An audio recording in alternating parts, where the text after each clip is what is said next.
بسم اللہ الرحمن الرحیم ان الحمد للہ نحمده ونستعینه ونستغفره ونعوذ باللہ من شرور انفسنا ومن سیئات اعمالنا من يهدي الله فلا مضل له ومن يضلل فلا هادي له واشهد ان لا اله الا الله وحده لا شريك له واشهد ان محمدا عبده ورسوله وبعد فان خير الحديث كتاب الله وخير الهدي هدي محمد صلى الله عليه وسلم وشر الأمور محدثاتها وكل محدثة بدعة وكل بدعة ضلالة وكل ضلالة في النار. وقال عز وجل في القرآن المجيد أعوذ بالله من الشيطان الرجيم بسم الله الرحمن الرحيم يا أيها الذين آمنوا اتقوا الله حق تقاته ولا تموتن إلا وأنتم مسلمون. وقال يا أيها الناس اتقوا ربكم الذي خلق من نفس واحدة وخلق منها زوجها بث منهما رجالا كثيرا ونساء واتقوا الله الذي تسألون به والأرحام إن الله كان عليكم رقيبا. یا ایھا الذین آمنوا اتقوا اللہ وقولوا قولا سدیدا یصلح لکم اعمالکم ویغفر لکم ذنوبکم ومن یطع اللہ ورسولہ فقد فاز فوزا عظیما. اللهم صل علی محمد وعلی آل محمد كما صلیت علی ابراہیم وعلی آل ابراہیم انک حمید مجید. اللهم بارک علی محمد وعلی آل محمد كما بارکت علی ابراہیم وعلی آل ابراہیم انک حمید مجید. رب اشرح لی صدری ویسر لی امری واحلل عقدۃ من لسانی یفقهوا قولی. اما بعد، تمام تعریفیں اس اللہ عز و جل کے لیے لائق و زیبا ہے جو تمام جہانوں کا بنانے والا اور اسے پالنے والا ہے، اور درود و سلام اس کے آخری نبی محمد صلی اللہ علیہ وسلم پر. الحمدللہ ہم تمام یہیں اس ہفتے واری درس قرآن کے لیے جمع ہوئے ہیں. انشاءاللہ العزیز اس مختصر سے وقت میں آپ تمام کے سامنے ایک ایسے عنوان پر روشنی ڈالنے کی کوشش کروں گا. وہ ایک ایسی چیز ہے جس سے ہم اپنے عام زندگی میں روز دو چار ہوتے ہیں، لیکن ہوتا یہ ہے کہ جب اس بات کو ہم سمجھ نہیں پاتے کہ یہ چیز ہمارے ساتھ کیوں ہو رہی ہے، تو بہت ساری بار ہم جو غلط نتیجوں پر پہنچ جاتے ہیں، اور غلط کبھی کبھار جو نتیجوں پر پہنچنے کے بعد غلط فیصلے لے لیتے ہیں. اور وہ ہے ایک انسان کا، ایک مومن کا، ایک مسلمان کا آزمایا جانا. آزمائشوں کے تعلق سے ہمارے پاس جو ہے بڑی افراط و تفریط، غلط فہمی کی جو امت مسلمہ شکار ہے. ایک تو وہ طبقہ ہے جو یہ کہتا ہے کہ آزمائشیں آنی ہی نہیں چاہیے اگر ایک انسان سچا مومن ہے تو، اور ایک وہ طبقہ ہے جو افراد و تفرید کا شکار ہے. مطلب وہ کہتے ہیں کہ آزمائشیں جتنی آتی وہ ہمارے ہی کرنے کا نتیجہ ہے. مطلب ہم نے کچھ کیا اس لیے آزمائش آئی، لہٰذا اگر کوئی آزمائش میں ہو تو اس کی مدد بھی نہیں کرتے، کہتے تیرے اعمال کا یہ نتیجہ ہے. جبکہ اللہ رب العزت اپنے نیک بندوں کو آزماتا ہے. بہت ساری بار آزمائش کے معاملے میں، مصیبتوں میں مبتلا ہونے کے معاملے میں، پریشانی اور مشکلوں میں پڑ جانے کے معاملے میں امت مسلمہ چونکہ اس کا صحیح عقیدہ نہیں جانتی کہ کیا کس وجہ سے یہ ہوتا ہے، نتیجتاً وہ ایسے فیصلے لے لیتے ہیں یا ایسے اعمال کر لیتے ہیں یا ایسی حرکات اور سکنات کر لیتے ہیں جس کے نتیجے میں وہ خود بھی بعد میں اپنی زندگی میں پریشان ہوتے ہیں اور دوسروں کو پریشان کرتے ہیں. تو یہ بات بڑی اہم اور ضروری ہے کہ آزمائشیں کیوں آتی ہے اس بات کو ہم سمجھیں. یہ بات بہت ضروری ہے کہ آزماتا اللہ کیوں ہے مومن بندے کو، وہ بات ہم سمجھیں. یہ بات ہمارے لیے بے انتہا ضروری ہے کہ آزمائش اور عذاب میں فرق کو ہم سمجھیں. ایک ہوتا ہے آزمائش اور ایک ہوتا ہے اللہ تعالیٰ کا عذاب. آزمائش اللہ تعالیٰ اپنے ان بندوں کے ساتھ کرتا ہے جن بندوں کو پسند کرتا ہے، محبوب رکھتا ہے، اور عذاب ان بندوں پر لاتا ہے جن کو وہ احکامات جاری کرتا ہے، لیکن ان احکامات کو چاہے پچھلے دور کا لے تو انبیاءوں کو بھیجتا ہے، انبیاء احکامات دیتے ہیں، وہ انبیاءوں کو جھٹلاتے ہیں، احکامات کو جھٹلاتے ہیں، حرام کام کا ارتکاب کرتے ہیں، حرام کام میں اتنے کثرت سے ملوث ہو جاتے ہیں کہ سارا سماج یا سماج کی اکثریت جو ہے گناہ میں ملوث ہوتی ہے. تو اللہ تعالیٰ ایسی قوم کو عبرت دینے، سزا دینے، دنیا اور آخرت میں انہیں مزہ چکھانے عذاب دے دیتا ہے. مثال قوم لوط، حرام کاری میں وہ نہیں رکی، اللہ نے عذاب دیا. مثال جو ہے فرعون اور اس کے لشکر، وہ ایمان نہیں لایا، اللہ نے غرق کیا. تو بہرحال کئی مثالیں قرآن کے اندر موجود ہیں ایمان لانے والوں کی آزمائش کی، اور ایمان نہ لانے کی وجہ سے، حرام کام کا ارتکاب کرنے کی وجہ سے، انبیاؤں کو جھٹلانے کی وجہ سے، کتابوں کو جھٹلانے کی وجہ سے، انبیاؤں کو قتل کرنے کی بنیاد پر اللہ تعالیٰ نے ان قوموں کو عذاب دیا، سزا دی دنیا کے اندر، اور وہ دنیا میں بھی سزا کے مستحق تھے اور آخرت میں بھی اللہ تعالیٰ ان کو سزا دیں گا. تو یہ بات بڑی اہم ہے، یاد رکھیے آزمائش، اس بات کو سمجھنا. اور یہ بات ہم جان لیں، جب اکثر ہوتا ہے آزمائش ایک مومن پر آتی ہے تو ہم سمجھتے ہیں یہ آزمائش نہیں ہے، بلکہ یہ جو ہے جس کو ہم کہیں گے ایمان لانے کی وجہ سے آزمائش نہیں، بلکہ وہ سوچتے ہیں کہ ہم نے ایمان شاید نہیں لایا، یا نہ لاتے تو شاید اس آزمائش سے ہم بچ جاتے. مطلب کہ میں مسلمان ہوں نا اس لیے تکلیف آ رہی ہے، کاش کہ میں ایسا نہ ہوتا. مطلب یا پھر وہ یہ سوچنے لگ جاتے ہیں کہ شاید اس کے ایمان میں کوئی کمزوری ہے، دوسرے لوگ ارے شاید اس کے ایمان میں کمزوری اس لیے آزمایا جا رہا ہے. شاید اس کے ایمان میں کمزوری اس لیے جو اس کے ساتھ فلاں فلاں چیزیں ہو رہی ہے، جبکہ ہم اس بات کو نہیں سمجھ پاتے کہ آزمائش اور ایمان کا بڑا گہرا تعلق ہے. یاد رکھیے، بڑا گہرا تعلق، اتنا گہرا تعلق کہ ایک ہوتا ہے تو دوسرا فوراً آ جاتا ہے. انبیاء کی زندگی واقعات. تو سب سے پہلے ہم اس بات کو سمجھ لیں، کیونکہ بہت ساری بار جب تکلیفیں آتی ہیں، مصیبت آتی ہے، پریشانی آتی ہے، آزمائش آتی ہے، تو بہت سارے لوگ ڈپریس ہو جا رہے ہیں، غلط فیصلے لے رہے ہیں، حتیٰ کہ اس حد تک فیصلے لے رہے ہیں کہ لوگ اپنی جان لے رہے ہیں. وہ سمجھ رہے ہیں کہ جو ہے یہ ہمارے لیے برداشت کے باہر ہے. یہ میں مسلمانوں کی بات کہہ رہا ہوں، اس لیے کہ ہمارا خطاب ابھی انسانیت سے یا غیر مسلموں سے نہیں ہے. ٹھیک ہے، مطلب سب سے نہیں ہے، مطلب سارے انسانوں سے نہیں ہے، غیر مسلم مسلمانوں سے. تو مسلمان ایسے ڈیسیجنز لے رہے ہیں کہ میں مر جاتا ہوں. سمجھ رہا؟ مطلب آزمائش آئی تو اس کے اندر صبر کرنا چھوڑ کر قدم یہ لیا جا رہا ہے کہ شاید فلاں فلاں، یا دوسرا آدمی کہہ رہا ہے تمہارے ایمان میں کمزوری دکھ رہی ہے اس لیے کہ تم پہ تکلیف آ رہی. دیکھو میں تو کتنا اچھا ہے، میں تو پہلے ہی بولا تھا آپ کو ایمانداری مت رکھو بزنس میں اس لیے کہ مشکل ہوتی. دیکھو میں تو کتنا خوش ہوں آج ایماندار نہیں رہ کے اور آپ نے ایمانداری اختیار کی، اور اس پہ کوئی آزمائش آ گئی چونکہ اس نے ایمانداری کی بات کی، اور پھر جو ہے وہ انسان جو ہے پریشان ہو جاتا ہے. تو اس بات کو سب سے پہلے جو ہم جان لیں، اس بات کو ہم لوگ گرا باندھ لیں کہ اللہ تعالیٰ انہی کو آزماتا ہے جن سے محبت کرتا ہے. اللہ تعالیٰ انہی کو آزماتا ہے جن سے وہ محبت کرتا ہے. یاد رکھیں. آئیے اس کی مثالیں میں جو دو حدیثیں آپ کے سامنے رکھتا ہوں. جامع ترمذی کی روایت ہے، نبی اکرم صلی اللہ علیہ وسلم فرماتے ہیں، کہتے ہیں ان اللہ تعالیٰ اذا احب قوما ابتلاهم. جب اللہ تعالیٰ کسی قوم سے محبت کرتا ہے تو اس کو مبتلا کر دیتا ہے. ابتلاهم، ان کو آزمائش میں ڈال دیتا ہے. جب اللہ تعالیٰ کسی قوم سے محبت کرتا ہے تو اسے آزمائش میں ڈال دیتا ہے. اس کو یوں سمجھ سکتے ہیں آپ کہ ایک انسان کو اگر کامیاب ہونا ہے تو امتحان سے گزرنا پڑے گا. اگر امتحان سے گزر کے اپنے آپ کو ثابت کرتا ہے تو وہ کامیاب انسان کہلاتا ہے. ایک نوجوان، ایک طالب علم، ایک اسٹوڈنٹ ہے، بغیر ایگزامینیشن کی اس اسٹوڈنٹ کو آپ کامیاب کیسے کہیں گے؟ بتائیے. امتحان سے گزرتا ہے، آزمائشوں سے گزرتا ہے، تکلیفوں سے گزرتا ہے. جب امتحان، آزمائش، تکلیفوں سے گزرتا ہے، جب اس کے لیے نتیجہ آتا ہے. اچھا یاد رکھیے. اور جو اس سے گزرتا نہیں اس کے لیے کوئی نتیجہ بھی نہیں ہوتا ہے. تو تکلیف سے گزرنا، آزمائش سے گزرنا، یاد رکھیے ہر کامیابی، ہر فتح کے دروازے کو کھولتی ہے. انسان کی پیدائش آپ دیکھ لیجئے کتنی تکلیف والی ہے. اس کی پیدائش تکلیف اس کی ماں کے لیے ہے نا، اس کی پرورش کی تکلیف، جس کے نتیجے میں والدین پھر بدلا پاتے ہیں. تو دنیا کے اندر کوئی بھی کامیابی، کوئی بھی فتح، یاد رکھیے آزمائش کے بغیر نہیں. جنگ بدر ہوئی، مسلمانوں کے لیے کڑی آزمائش، جان و مال تو داؤ پہ لگا تھا. اب جس بستی میں وہ آ کر رہے تھے وہ بستی بھی داؤ پر لگی ہوئی تھی، ہے نا. جنگ بدر ہو رہی ہے، مسلمانوں کو مکہ میں تکلیف ہوئی، اپنی بستی، گھر بار، مال و دولت چھوڑ کر آئے. اب مدینے میں آنے کے بعد پھر ایک خطرہ کہ وہ جنگ کریں گے، اگر جنگ ہار جاتے تو مدینہ ہاتھ سے چلا جائیں گے، ہے نا. تو آپ دیکھ رہے ہیں آزمائش. تو آزمائش یاد رکھیے کسی بھی کامیابی اور فتح کے دروازے کو اگر کھولنا ہے تو آزمائش اس کی پہلی سٹیپ. بغیر آزمائش کے یاد رکھیے کوئی فتح، کوئی کامیابی نہ کسی کو نصیب ہوئی ہے نہ نصیب ہوں گی، یاد رکھیے مستقبل میں. اور اگر آپ اور میں آزمائے جاتے تو یہ بات بھی ہم ذہن میں رکھیں، ہم پہلے نہیں ہیں جو آزمائے گئے، اور نہ ہی ہم آخری جو آزمائے جائیں گے. ہم سے پہلے لوگ آزمائے گئے، ہم آزمائے جائیں گے، اور ہمارے بعد آنے والے ایمان والے سارے کے سارے آزمائے جائیں گے. یاد رکھیے بہت ساری بار مسلمانوں کو کافروں کا آزمائش میں مبتلا نہ ہونا بڑا پریشان کر دیتا. ارے ہم ایمان لائے اور غربت کی زندگی گزارے، اور وہ دیکھو وہ تو مال میں بڑھتا جا رہا ہے، دولت میں بڑھتا جا رہا ہے، اولاد میں بڑھتا جا رہا ہے. تو یاد رکھیے وہ ایمان نہیں لایا تو اس کے لیے یہ جنت ہے. دنیا کافروں کے لیے جنت ہے اور مومنوں کے لیے حدیث میں آتا قید خانہ ہے نا. اس لیے کہ یہاں ان کو بہت سارے لمیٹیشنز ہیں، یہ مت کھاؤ، یہ مت کرو، یہ مت کماؤ، ایسا مت کرو، ایسا بہت سارے لمیٹیشن، حرام حلال کی تمیز ہے کافروں کے لیے. تو کافر کے لیے جو ہے دنیا یہ جنت کے مانند ہے، اور مومنوں کے لیے یاد رکھیے قید خانہ ہے قسم کا. مومنوں کی آزادی جنت کے اندر ہے، یاد رکھیے. تو بہت سی بار کافروں کی کامیابی ہمیں پریشان کر دیتی ہے، جبکہ نبی اکرم صلی اللہ علیہ وسلم کیا فرمایا؟ جب اللہ تعالیٰ کسی قوم سے محبت کرتا ہے تو اسے آزماتا ہے، اسے مصیبت میں ڈالتا ہے. دوسری بخاری کی روایت میں نبی اکرم صلی اللہ علیہ وسلم فرماتے اور کہتے ہیں من یرید اللہ بہ خیرا یصب منہ. جب اللہ تعالیٰ کسی کے لیے خیر چاہتا ہے تو اس کو مصیبت دے دیتا ہے. جب اللہ تعالیٰ کسی کے لیے خیر چاہتا ہے تو اس کو مصیبت دے دیتا ہے.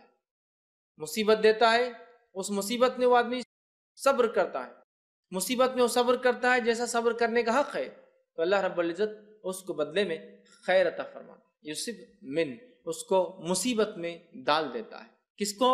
جس کو خیر دینا چاہتا ہے. آزمائش کس کی کرتا ہے؟ جس کو پسند کرتا ہے.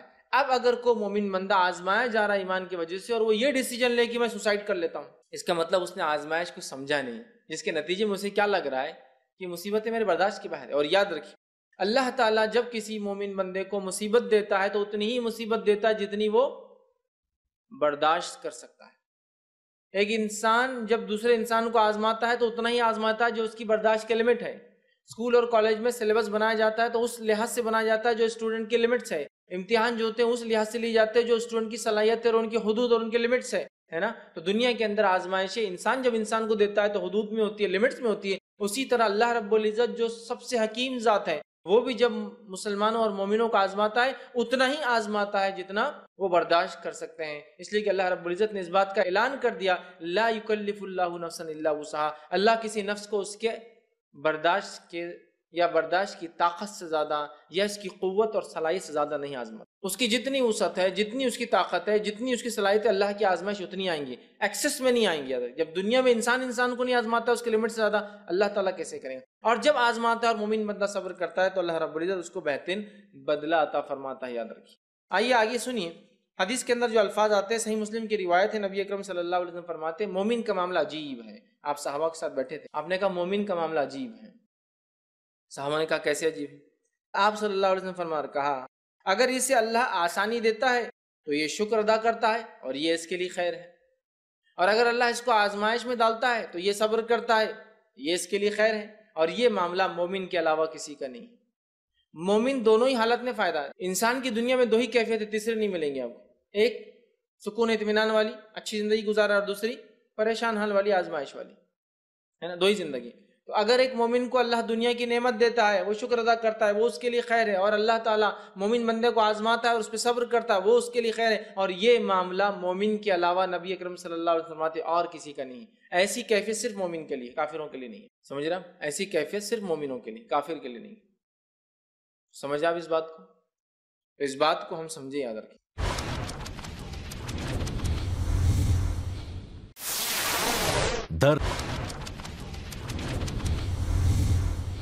کہ اللہ تعالیٰ اپنے پسندیدہ بندوں کو، اللہ تعالیٰ جن کو چاہتا ہے اس کو آزماتا ہے، تو لہٰذا اس آزمائش میں ہم کوئی غلط ڈیسیجن نہ لیں، غلط فیصلے کی طرف نہ جائیں۔ جامع ترمذی کی روایت ہے، نبی اکرم صلی اللہ علیہ وسلم فرماتے ہیں اور کہتے ہیں کہ آزمائش مومن پر آتے رہتی ہے، آزمائش مومن پر آتے رہتی ہے، اس کی جان میں اور اس کے مال میں آتی ہے، اس کی اولاد میں آتی ہے، حتیٰ کہ جب وہ اپنے رب کے پاس جاتا ہے اس پر کوئی گناہ باقی نہیں رہتا۔ آزمائش مومن پر آتی ہے، اس کی جان میں، مال میں، اولاد پر اتنی آتی ہے کہ جب اللہ کے پاس جاتا ہے اس پہ کوئی گناہ ہی باقی نہیں رہتا۔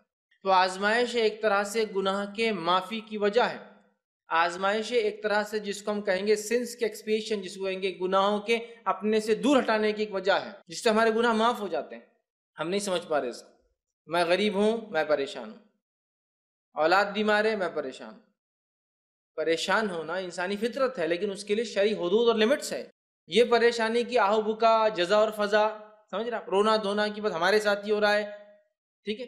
اسی طرح جو جزا اور فضا ہمارے ساتھ ہی ہونا تھا کہ ہم ہی ملے تھے کہ اللہ تعالیٰ کو دل تو چاہتا ہے خودکشی کر لینا اس بری حالت اور اس بری زندگی کے معاملے میں۔ آپ اندازہ لگائیں ایمان والے کیسے کیسے آزمائے گئے، کس طرح سے آزمائے گئے اور کتنے سالوں تک آزمائے گئے۔ واقعہ تو قرآن میں آپ پڑھ لیجئے، پتہ چلے کتنے سالوں تک، بلکہ صدیوں تک لوگوں کو اللہ نے آزمایا۔ اس لیے کہ جس کو پسند کرتا آزماتا ہے، جس سے گناہ معاف کرنا چاہتا ہے اس کو آزماتا ہے، اور جس کا خیر کا معاملہ کرنا چاہتا ہے اس کو آزماتا ہے مصیبت دے کر۔ اس چیز کو ہم سمجھ نہیں پا رہے۔ تو اب اگر میں غریب ہوں تو بھی خوش رہیے، یہ کہ آزمائش اللہ تعالیٰ اس کا بدلہ دیں گے۔ اگر میں مالدار ہوں تو بھی خوش رہیے، چونکہ کبھی کبھی مالداری بہت ساری مصیبتیں لاتی ہے، تو بھی اس کا حق ادا کیجیے اور خوش رہیے کہ اللہ نے مجھے دیا۔ اگر میں رنگ میں کم ہوں تو بھی خوش رہیے کہ اللہ نے مجھے جیسا بنایا سب سے۔ اگر میں زیادہ ہوں تو تکبر میں مت جائیے، اس کو بھی اپنی لمٹ میں لائیے، اس لیے یہ بھی میرے لیے خیر۔ سمجھا؟ کوئی تکلیف مجھے پہنچ رہی ہے تو بھی اللہ کی طرف جو ہے صبر کا معاملہ رکھیے کہ اللہ اس پر میں صبر کرتا ہوں، اور اس کو ہٹانے کی کوشش کیجیے اس تکلیف۔ سمجھ رہے بات کو؟ تو ہر حالت میں اپنے آپ کو اطمینان میں رکھیے، خوش رہیے کہ اللہ تعالیٰ نے مجھے جیسا رکھا سب سے اچھا رکھا ہے۔ تو پھر شکر کا مادہ جاگیں گا، صبر ہمارے اندر آئیں گا، آزمائشوں میں کھرے اتریں گے، اور جب ہمارے رب سے ملیں گے ان آزمائشوں کے بدلے ہمارے گناہ ہمارا رب معاف کر چکا ہوں۔ اس بات کو سمجھنا آج کی جدید دنیا میں، اس جس کو کہیں گے سوشل نیٹ ورکنگ کی اور تیز رفتار سے بڑھنے والی دنیا میں، معلوم کتنے تیز رفتار سے دنیا آج بڑھ رہی ہے؟ اتنے تیز رفتار سے آج دنیا بڑھ رہی ہے کہ سن 2000 سے پہلے دنیا میں جتنی نالج اور جتنا ڈیٹا تھا، سن 2000 سے لے کر 16 سال میں اس سے ڈبل نالج دنیا نے پیدا کیا ہے۔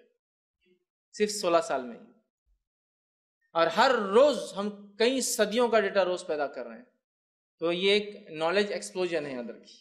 ہو کیا رہا ہے؟ وہاں کی ایک چیز آ گئی، اور یہ کتنے مالدار لوگ کتنی اچھی گاڑیوں میں گھوم رہے، کیسے رہ رہے، دیکھو ہمارے ساتھ یہ ہونا تھا، ارے دیکھو ان کے بچے نے یہ کر لیا. مطلب ہر چیز کو دیکھ کر آپ ہو رہے. آپ آزمائشوں کو، مصیبتوں کو، پریشانیوں کو جو رب دے رہا ہے اس کو ویسے جھیلنے کی کوشش نہیں کرے. جبکہ اللہ تعالیٰ نے جو ہے جتنے اس کے نیک بندے تھے ان کو بہت آزمایا اندر کی، بہت زیادہ. نیک بندے سب سے زیادہ اللہ کے آزمائے جاتے ہیں. آئیے اس تعلق سے جو ہے ایک روایت آپ کے سامنے رکھتا ہوں جو ابن ماجہ کی ہے. نبی اکرم صلی اللہ علیہ وسلم فرماتے اور کہتے ہیں سب سے زیادہ جو انسانوں میں آزمائے جاتے ہیں وہ انبیاء ہے، پھر علماء حق ہے.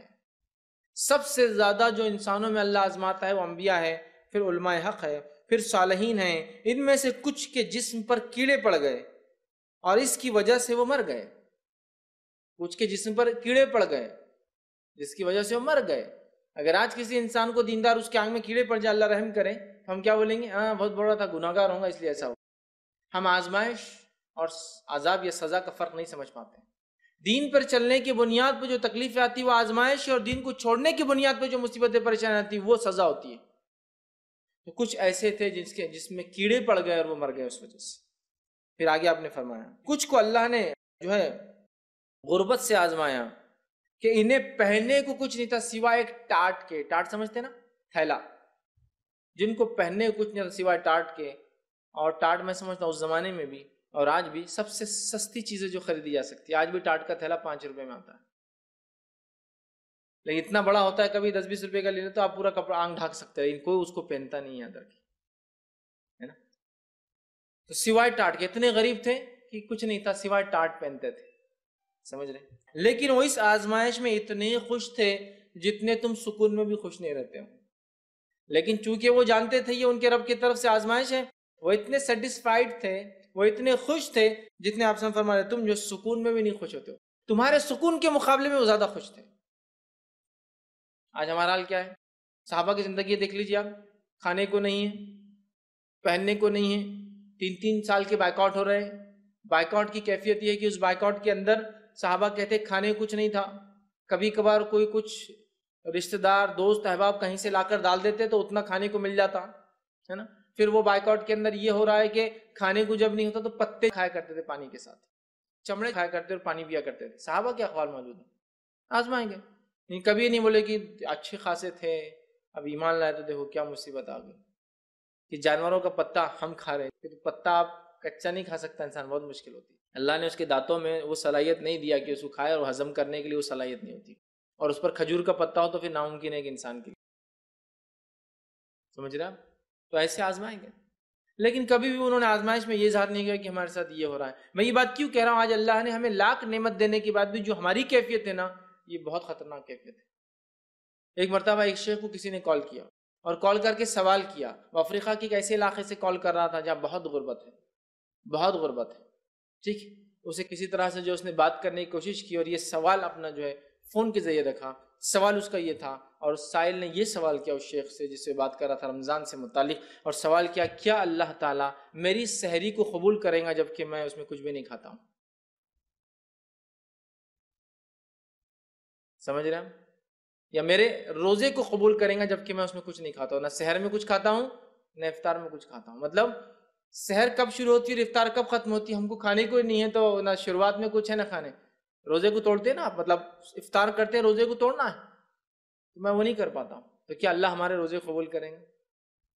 کس غربت کا عالم ہے، نہ سحر میں کھانے کچھ ہے تو پتہ نہیں روزہ کب چالو ہو رہا ہے، مطلب روزہ ہی ہے، اور نہ افطار میں کچھ کھانے کو. تو پوچھ رہے کہ اللہ ہمارا روزہ قبول کریں گا؟ نہ سحر کرتے ہیں نہ افطار کرتے ہیں. تو ایسے بھی لوگ ہیں، لیکن ہم کو وہ لوگ نظر نہیں آتے. وہ لوگ نظر آئے تو ان پہ اللہ کا عذاب ہے، اس لیے ویسے ہیں. وہ ہم آزمائش والی کیفیت بھول گئے. اور یاد رکھیں جب کوئی قوم آزمائش سے گزرنا نہیں چاہتی تو پھر اس کا زوال شروع ہو جاتا ہے. اس کا زوال شروع ہو جاتا ہے، چونکہ وہ قوم جو آزمائش نہیں گزرنا چاہتی وہ ساری دنیا کے لیے ایک آسان چیز بن جاتی معلوم. اور جب جو قوم آزمائشوں سے گزر کر نکلتی ہے اس قوم سے دنیا ڈرتی ہے. سمجھ رہے بات؟ تو یہ بات بڑی اہم ہے. اللہ کی ناشکری ہم چھوڑیں اور آزمائشیں، مصیبتیں، تکلیفیں جو ہم کو آتی ہے ان آزمائشوں، مصیبتوں اور تکلیف میں اللہ سے دعا مانگے، اور جو ہے وہاں وہ کرے جو ہمیں کرنے کا حق. یاد رکھیے وہ نہیں جو آج کل ہم کر رہے ہیں. یاد رکھیے تو یہ بڑی اہم چیز تھی، اس بات کو ہم سمجھیں۔ تو اللہ تعالیٰ نیک اور صالحین کو، صلحاء کو، انبیاء کو، نیک لوگوں کو آزماتا ہے۔ کسی کو قید کے ذریعے آزماتا ہے، کسی کو بھوک کے ذریعے آزماتا ہے نا، کسی کو اولاد کے ذریعے آزماتا ہے، کسی کو علاقے اور ماحول کے ذریعے آزماتا ہے نا، کسی کو بیماریوں کے ذریعے آزماتا ہے، کسی کو دنیاوی نعمتوں کے زوال، مطلب پہلے تھی اور اب چلی گئی یا تھی نہیں، کمی سے آزماتا ہے، کچھ بھی ہو سکتا۔ کسی کو ڈسیبلٹی، جسمانی کمزوریوں سے آزماتا ہے، ہاتھ پیر، آنکھ ناک کان، عقل کا چلے جانا، ڈسیبلٹی، اس سے آزماتا ہے۔ کسی کو فتنے اور فساد والے علاقوں میں جو ہے پیدا کر کے یا وہاں بھیج کر آزماتا ہے نا۔ تو اللہ تعالیٰ مختلف لوگوں کو مختلف طریقوں سے آزماتا تھا، آزما رہا ہے اور آزماتا رہیں گا، اس لیے کہ اسی ٹیسٹ سے پاس ہو کر ہم کھرے اترنے والے ہیں۔ اور اللہ تعالیٰ دیکھنا چاہیں گا کہ میرے مومن بندے نے جب دعویٰ کیا ایمان کا، تو کیا یہ کھرا اترتا ہے اپنے دعوے پر یا یہ صرف لفظی دعویٰ ہے اس کا۔ اس بات کو ہم جو ہے بہت اچھے سے سمجھے یاد رکھیں۔ تو مصیبتیں، تکلیفیں یہ اللہ کی طرف سے ہوتی ہے۔ اللہ ان کو آزماتا ہے جن کو پسند کرتا ہے۔ اللہ تعالیٰ نے پچھلی قوموں کو آزمایا، آزمائش کے دور سے ابھی قومیں گزر رہی ہیں، اور آنے والے دور میں بھی اللہ لوگوں کو قیامت تک آزماتا رہے گا۔ قرآن کا اگر مطالعہ کرے، ایوب علیہ السلام کا واقعہ لے، بیماری کے اعتبار سے بیماری میں وہ کیسے آزمائیں گے، لیکن کبھی بھی بیماری میں، آزمائش میں انہوں نے اللہ کی ناشکری نہیں کی۔ سمجھ رہا، اللہ کی ناشکری نہیں کی۔ حال کا میں ایک واقعہ بتاتا ہوں، اللہ ان پر رحم کرے، ان کی مغفرت کر گئے۔ حال کا ایک واقعہ بتاتا ہوں۔ ایک نوجوان جو اپنے زندگی کے 10 سے 12 یا 15 سال سے ایک ایسی بیماری میں ملوث تھا کہ جس بیماری میں اس کی جلد جو ہے نکل گئی تھی، اور اندازہ لگا جلد نکلنے کے بعد سیدھا اگر کسی کی مسلس ایکسپوز ہو جائے تو کتنی تکلیف ہوتی ہے، زخم جیسے، ویسی بیماری میں 10 سے 12 سال گزارے۔ ہر روز ایسی تکلیف تھی کہ اس نے ایک بار جو ہے کال کیا اور آفس میں مجھ سے پوچھنے لگا، کیا میرے لیے یہ جائز ہے کہ میں کسی ڈاکٹر کے پاس جا کر زہر کا انجیکشن لے کے اپنے آپ کو ختم کر لوں، اس لیے کہ میں ہر روز کئی موت کے برابر جو ہے مرتا ہوں۔ میں نے کہا اس کی اجازت تو نہیں، آپ صبر کیجئے۔ اور وہ کہ کتنے سالوں سب کہہ رہے ہیں، نہ وضو کر سکتا ہوں، حالت ایسی ہے، نماز وغیرہ پڑھتا ہوں، وضو کر سکتا، تکلیف کا یہ عالم دے، جلد نکل جائے کسی کی اور کھلا ہو جائے، کسی تکلیف میں انسان جیتا ہوں گا۔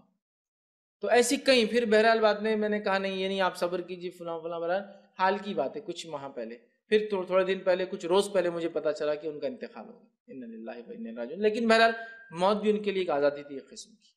لیکن بہرحال دیکھیے اس تکلیف میں اس نے ناشکری کی ایک بھی کلمہ ادا نہیں کیا، صرف شرعی مسئلہ پوچھا تھا، کیا مرسی ڈیتھ ہو گیا نا، آج کل گورنمنٹ نے بھی اس کو کی کہ کچھ لوگ جو اس شدت تکلیف میں ہوتے ہیں کہ وہ مانگتے ہیں کہ ہمیں موت دے دی جائے، تو کیا مرسی ڈیتھ میرے لیے شریعت میں اس کی کوئی گنجائش ہے؟ تو میں نے کہا مرسی ڈیتھ جیسی کوئی چیز، رحم سے مار دینے جیسی کوئی چیز اسلام میں نہیں ہے، لہٰذا تم صبر کرو، انتظار کرو، اللہ تعالیٰ جب بہتر سمجھیں گا وہ چیز تمہیں دے دیں گا، جو چیز تمہارے لیے فائدہ مند ہے، چاہے وہ صحت ہو چاہے وہ موت ہو، کیونکہ صحت بھی اس کے لیے فائدہ مند تھی اور موت بھی اس کے لیے فائدہ مند تھی جس تکلیف میں وہ تھا، اور اللہ نے اس کے لیے وہ بہتر سمجھا موت۔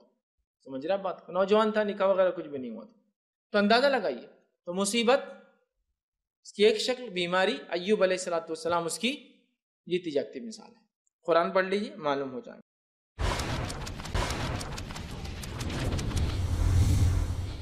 طویل عرصے تک اولاد کی وجہ سے آزمائے جانا، کوئی ہوتے ہیں نا لوگ اولاد کی وجہ سے آزمائے جاتے، تو ان کے لیے مثال ہے یعقوب علیہ السلام، جو سالوں تک اپنے بیٹے یوسف کے لیے روتے رہے، ہے نا، تو اتنا روئے اپنی اولاد کے لیے کہ بینائی چلے گی، مطلب بیٹے سے آزمائے گئے نا۔ ہوتا ہے نا کچھ لوگوں کے بچے ہیں لیکن ایک طرح سے جیلوں میں قید ہیں، تو بھی دور ہے ان سے، کچھ ہے پتہ نہیں زندہ ہے نہیں ہے، کہیں گھروں سے گم گئے اور چلے گئے، پتہ نہیں کہاں چلے گئے، ملتے نہیں ہیں۔ یعقوب علیہ السلام جیتی جاگتی مثالیں، اولاد کی تکلیف سے آزمائے گئے، ٹھیک۔ اسی طرح اگر آپ لے لیں قید کا معاملہ، جیلوں میں ڈال دیے گئے، تو یوسف علیہ السلام بغیر کسی جرم اور کرائم کے، without any reason, without any جس کو ہم کہیں گے کوئی کرائم، جیل کے اندر ڈال دیے گئے، صرف اپنے آپ کو اچھائی پہ قائم رکھنے کے لیے آپ جیل میں گئے۔ اسی لیے جیل میں ہر جانے والا برا انسان نہیں ہوتا۔ بہت سے لوگ ہوتے ہیں نا جیل سے گزرے بچے بولتے ہیں برے لوگ رہتے، نہیں بولنا چاہیے، چونکہ جیل میں ایک تو برا بھی جاتا ہے اور سب سے اچھے بھی جیل میں جاتے ہیں، اس کے لیے تاریخ ہمارے پاس گواہ ہے۔ یوسف علیہ السلام گئے جیل کے اندر، اور کئی لوگوں کو، انبیاءوں کو بنی اسرائیل کے جیل میں ڈالا گیا قرآن میں بہرحال واقعات نہیں، لیکن آپ اگر بائبل کا مطالعہ کریں تو ملتا ہے، قیدوں میں رہے، جیلوں میں رہے، تو بہرحال تو جیل میں ڈالا گیا۔ تو یوسف علیہ الصلوۃ والسلام مثال ہے، آپ نے کوئی جزا اور فضا، میرے ساتھ ہی ہونا تھا کیا، کیا مشکل کی میری زندگی ہے، چھوٹا تھا تو بھائیوں نے کنویں میں پھینک دیا، کنویں سے کسی نے نکالا تو مارکیٹ نے فروخت کر دیا، مارکیٹ میں بکتا ہوں تو عزیز مصر خریدتا ہے، وہاں رہ کر اس کے لیے خدمت کرتا ہوں تو اس کی عورت مجھ سے بری نظر ڈالتی ہے، اس سے بچنا چاہتا ہوں تو اللہ میں جیل میں آ گیا۔ مطلب آپ دیکھیے لائف بچپن سے لے کر پوری جوانی تک کہاں گزر رہی ہے، لوگوں کی سازشوں کے اندر، لوگوں کا جانی نقصان، مطلب زندگی سے آپ کو محروم کر دینے کی کوششوں کے اندر، اس کے بعد غلاموں کے جیسا منڈیوں میں بکنے کے اندر، اس کے بعد جس کے گھر میں آ کے خدمت کرتے ہیں اس کی عورت بری نظر ڈالتی ہے اس پہ، اس سے بچنے جاتے ہیں تو جیل میں چلے جا رہے ہیں۔ کوئی جزا فضا نہیں، کوئی آہ بکا نہیں، جو ہے اللہ کی طرف سے، ٹھیک۔ اسی طرح اگر دیکھیں سختیاں جو بادشاہ اور سلاطین اپنی قوموں پر، لوگوں پہ ڈالتے ہیں، تو موسیٰ علیہ السلام کو لے لیجیے کہ ان کے اوپر اور ان کی قوم پر کس قسم سے فرعونیوں نے شدت کے ساتھ تکلیف پہنچائی۔ ہوتا ہے نا آج بھی دنیا میں ایسے کئی علاقے ہیں جہاں مسلمانوں پہ ظلم ہو رہا ہے، ایمان والوں پہ ظلم ہو رہا ہے۔ بنی اسرائیل ان کے لیے مثال ہے کہ جب وہ ایمان لائے موسیٰ علیہ السلام پر، یا جب انہوں نے جو ہے آزادی اپنی مانگی، فرعونیوں نے کیا ظلم کیا ان پر، غلامی میں ان کو رکھا، ان کے بیٹوں کو ذبح کر دیتے تھے، کتنی سخت آزمائشوں سے گزرے ہیں۔ سمجھ رہے ہیں بات کو؟ تو اس بات کو سمجھنے کی ضرورت ہے۔ یاد رکھیں خود نبی اکرم صلی اللہ علیہ وسلم کی زندگی لے لیجیے، 40 سالہ زندگی کس انداز سے گزری ہے۔ سہولتوں اور چیزوں کی کمی ایک الگ چیز ہے، لیکن اس کے علاوہ 40 سالہ زندگی ایک اطمینانی زندگی تھی آپ صلی اللہ علیہ وسلم کی۔ ایک طرح سے سہولتیں بہت کم تھی، چیزوں کی کمی ایک الگ چیز ہے، لیکن 40 سال کے بعد جب آپ پر وحی نازل ہوئی، آپ نے نبوت کا دعویٰ کیا، اس گھڑی سے لے کر جو تکلیفیں اور جو پریشانیاں آپ کو اٹھانا پڑی، جس کی کوئی انتہا نہیں، ایک نبی ہونے کے باوجود، اس مقام پر ہونے کے باوجود کوئی گالی دیتا ہے، آپ کو گالی دیں گے۔ کوئی راستے چلے تو کاہن کہتا ہے، کاہن، نجومی، جادوگر، ساحر کہتا ہے۔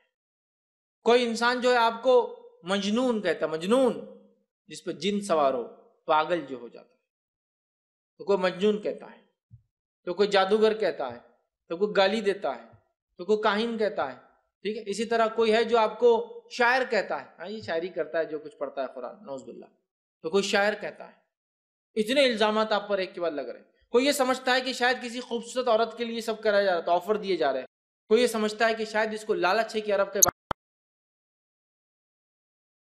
لیکن اس کے بعد بھی آپ دیکھیں جسمانی طور سے آپ کو تکلیفیں دی جاتی ہے۔ کوئی گلے میں کوئی چیز ڈال کے کھینچ لیتا ہے، تو کوئی لا کر اونٹ کی غلاظت، اس کی وجڑی جو ہوتی ہے نا، وہ غلاظت جس میں ہوتی ہے، لارج انٹسٹائن جس کو بولتے ہیں، وہ لا کے سر پہ رکھتا ہے، بہت وزنی ہوتی ہے، گندگی بھی ہے اس کے اندر، وزن بھی ہے اس کے اندر، کہ آپ سجدے سے اٹھ ہی نہیں پا رہے ہیں کیونکہ وہ پیٹ پہ رکھ دیا کسی نے، سجدے کی حالت میں تھے، تو ایسے آزمائے جا رہے ہیں۔ لیکن اس کے بعد بھی آپ کوئی جزا اور فضا، کوئی آہر بکا، کوئی پریشانی نہیں دیکھتے ہیں، بلکہ اتنا سکون اطمینان، جتنا اللہ ہم پر رحم کرے، ساری سہولت ہونے کے بعد اتنے سکون اطمینان میں نہیں ہوں۔ کیا آج ہم اطمینان و سکون میں ہیں؟ یہ ہمارا دین کو چھوڑنے کا نتیجہ ہے، جو ہم پریشان۔ دین کو اختیار کرنے سے آزمائشیں آتی ہیں، وہ بھی ہے، لیکن دین کو چھوڑنے کی وجہ سے پریشانیاں آتی ہیں اور مصیبتیں، وہ بھی ہے اپنی جگہ، اس کو بھی یاد رکھنا ہے، ٹھیک ہے۔ صحابہ کو لے لیجیے، اس کے بعد انبیاء کے واقعات ہو گئے، صحابہ کو لے لیجیے، صحابہ کیسی کیسی آزمائشوں سے گزرے، یاد رکھیں کس طرح سے آزمائے گئے۔ کوئی صحابی ہے، دو اونٹوں کے بیچ میں دو پیر باندھ دیے جا رہے ہیں، ایک اونٹ ادھر بھگا دیا جا رہا ہے، دوسرا اونٹ ادھر بھگا دیا جا رہا ہے۔ کوئی صحابی ہے، صحابیہ ہے، بلکہ جو ہے سمیہ رضی اللہ عنہا، یہ پہلی شہید ہے اسلام کے لیے، ہے نا۔ کسی کا پیر کھول کے جو ہے پیٹ کے اندر جو ہے برچھی، نیزہ، جو تلوار، جو بھی الفاظ نوکیلی چیز ڈال دی جا رہی، انسان مر جا رہا ہے۔ تو کسی کو بازار میں لا کر جانور کے ساتھ سلوک کیا جا رہا ہے، تو کسی کو روز کوئلوں کے اوپر لٹا دیا جا رہا ہے، جس سے اس کی چربی جو ہے جسم سے نکل کر اس پہ گرتی ہے اور کوئلے بجھ جاتے ہیں۔ ایسے واقعات ہیں۔ تو کوئی ایسا ہے کہ جس کو گرم تیل کا الاؤ ڈال کے اس میں پھینک دیا جا رہا ہے، پچھلا کھڑا ہے، پچھلا صحابی دیکھ رہا ہے کہ رضی اللہ عنہ کے آگے والا گر رہا ہے، وہ اندر گرتا ہے، ہڈیاں اور گوشت الگ ہو جاتا ہے تیل میں گرتے، کوئی فرق نہیں پڑتا، کوئی فرق نہیں پڑتا۔ تو کوئی راستے میں لا کر پھانسی دے دیا جا رہا ہے سب کے اعلان کر کے کہ یہ تھا جس نے ایمان لایا۔ ابھی بھی اگر چھوڑ دیتا ہے ایمان تو چھوڑ دیں گے، نہیں ایمان نہیں چھوڑ سکتا، کم از کم اتنا سوچ لے کہ محمد تو کوئی تکلیف پہنچ جائے، تجھے خوشی ہو، تو کہا میں تو یہ بھی نہیں سوچتا کوئی کانٹا لگے اور میں سکون سے بیٹھوں، اس کو پھانسی دے دی جاتی ہے. ٹھیک. تو کسی کو جو ہے اوباش قسم کے بچوں کے جو ہے گلے میں رسی ڈال کے چھوڑ دیا جاتا ہے. بلال رضی اللہ عنہ وہ لے کے گلی گلی گھوم رہے ایک انسان کو. تو کس ساتھ یہ سلوک. بہرحال مختلف قسم کی تکلیفیں ہیں، لیکن وہ سارے لوگ جانتے تھے یہ آزمائش ہے. پہاڑ کے جیسے جمے ہوئے تھے، ان کے رب کی نصرت اور فتح ان کو ملی. پھر میں نے کہا نا، ہر آزمائش کے بعد ہی نصرت اور فتح، کامیابی اور مدد کا دروازہ کھلتا ہے، اس کے بغیر نہیں ہوتا ہے. یہ بات یاد ہے. اور آزمائش انسان کو سکھاتی ہے، ایک مضبوط انسان بناتی ہے. اللہ رب العزت کی سنت اور یہ طریقہ رہا ہے پچھلی قوموں کے ساتھ بھی اور ہمارے ساتھ بھی. اللہ تعالیٰ قرآن میں ایک جگہ فرماتا ہے، سورہ یوسف سورہ نمبر 12 آیت نمبر 110 میں اللہ فرماتا ہے، یہاں تک کہ جب رسول بالکل نا امید ہو گئے اور انہوں نے گمان کیا کہ ان سے یقیناً جھوٹ کہا گیا تھا، تو ان کے پاس ہماری مدد آ گئی. انبیاؤں کو اللہ نے وعدہ کیا کہ ان کی مدد نصرت کی جائیں گی. جب وہ آزمائے گئے تو اتنے پریشان ہو گئے، ایسا لگا کہ اللہ کی مدد نہیں آنے والی ہے، ہم سے جھوٹ کہا گیا. تو تب اللہ کی مدد اور نصرت ان تک آ پہنچی. پھر جسے ہم چاہتے تھے وہ بچا لیے گئے. ہمارا عذاب مجرم لوگوں سے ہٹایا نہیں جا سکتا. پھر جس کو ہم چاہتے تھے بچا لیا، اور جس کو اللہ نے مجرم تھے جو اللہ کے، اللہ نے ان کو سزا دے دی. سمجھ رہے اس بات؟ تو یہ بڑی اہم چیز ہے، یاد رکھیں آزمائشوں کو سمجھنا. اور اتنی آزمائش آئے گی پچھلی قوم کی، اور اللہ فرما رہا ہے کہ انبیاء یہ سمجھے کہ ہم سے وعدہ غلط کیا گیا تھا، جھوٹا کیا گیا تھا، یا اس کے ماننے والے ان انبیاءوں کی یہ سمجھ بیٹھے کہ ہم سے جو ہے کوئی وعدہ جو کیا گیا تھا صحیح وعدہ نہیں تھا. بلکہ ایک جگہ تو کہا متی نصر اللہ، اللہ کی مدد کب آئیں گی پوچھنے لگے. اللہ کی مدد اس کے بعد آ گئی.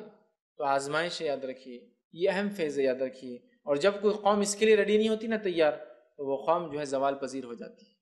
اور جو قوم اس کے لیے ریڈی ہوتی ہے، تیار ہوتی ہے، وہ قوم دنیا میں عروج پاتی ہے. یاد رکھیے یہ بات بڑی اہم ہے، یہ بات بڑی اہم ہے.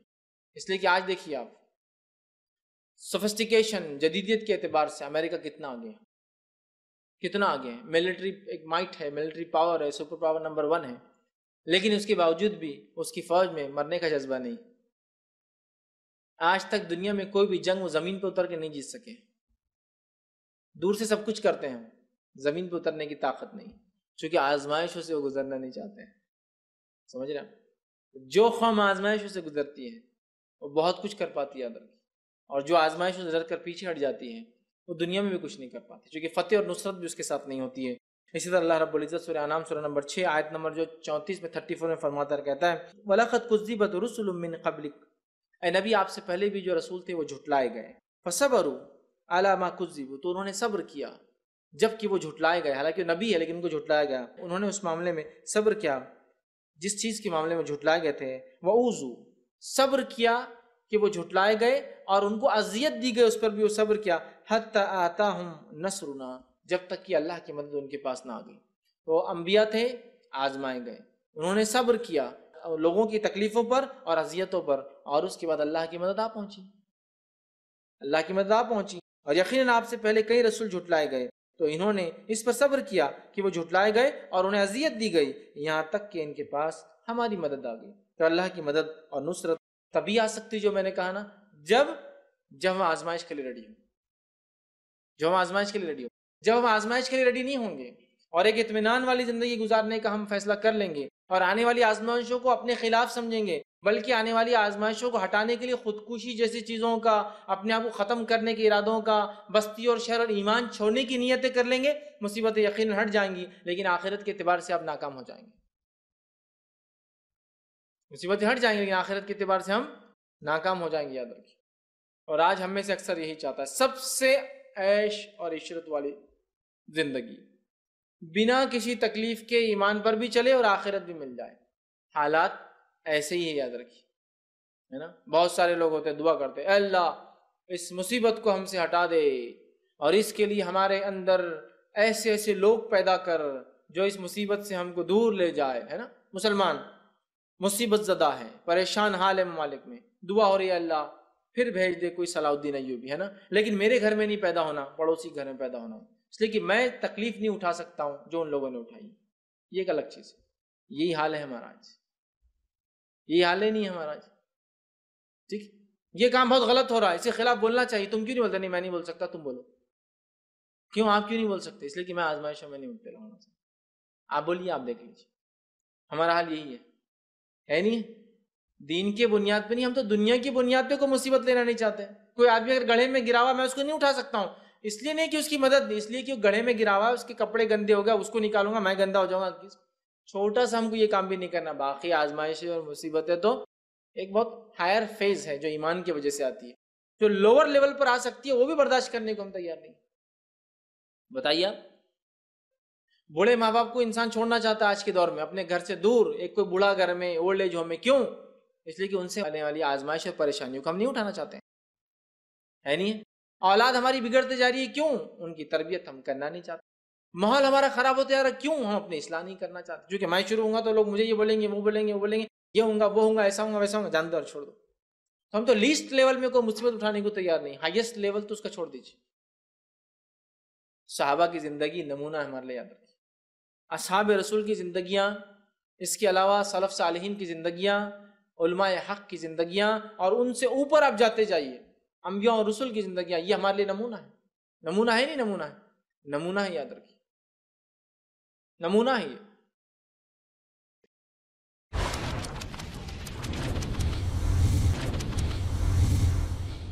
عیسیٰ علیہ السلام کی مثال لے لیجیے آپ. جب آپ آئے اور یہود جو مسلمان تھے، اصل انہوں نے اپنا نام مسلمان پسند نہیں کیا اور یہود پسند کیا. یہود جو مسلمان تھے اس وقت کے، انہوں نے شرک اور کفر کو اختیار کر لیا تھا.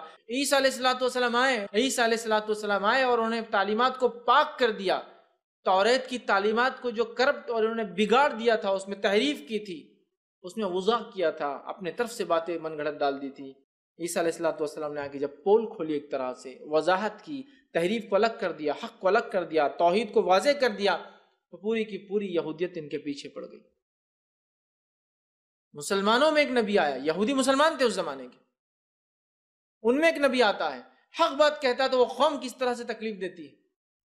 عیسیٰ علیہ السلام کو صرف کس وجہ سے؟ کیا وہ نہیں پہچانتے تھے عیسیٰ علیہ السلام نبی حق ہے؟ پہچانتے تھے.